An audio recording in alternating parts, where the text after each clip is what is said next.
नाबार्डच्या मान्यतेने राज्यातील राज्य सहकारी बँक जी आहे ती कर्ज उपलब्ध करून देण्याचा निर्देश आपण त्यांना दिलेला आहे। हा देखील निर्णय हा राज्यातला पहिल्यांदा होणारा निर्णय आहे। त्यामुळे आपण म्हणतो की त्यांचं द्राक्ष बागायतदारांचं मोठं नुकसान आहे, त्याच्यामध्ये काही लोक मोठे व्यापारी असतात, पण छोटे व्यापारी जे आहेत ते अगदी कोलमडून जातात। याने यामधून मोठ्या प्रमाणावर दिलासा मिळू शकतो।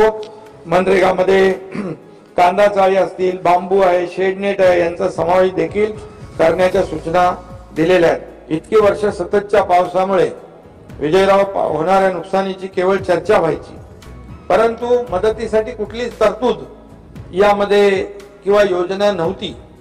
परंतु केंद्राचा 24 तासात 65 मिलीमीटर पावसाचा निकष होता, तो आम्ही बदलला। विशेष बाब म्हणून सततच्या पावसामुळे होणाऱ्या नुकसानीकरिता सुरुवातीला 755 कोटी रुपये 59 लाख आणि नंतर 1500 कोटी रुपये आपण मंजूर केले सततच्या पावसाच्या नुकसानीपोटी। अशा रीतीने सुमारे 36 लाख शेतकऱ्यांना 2255 कोटी 69 लाख इतका निधी आपण मंजूर केला।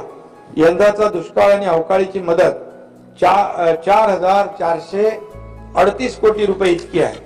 अशा रीतीने मदत व पुनर्वसन विभागाच्या माध्यमातून एकूण मदत निधी 14891 कोटी रुपये इतका आहे। शेतकऱ्यांकरता नमो शेतकरी महासन्मान निधी योजना यावर्षी आपल्या सरकारने सुरू केला।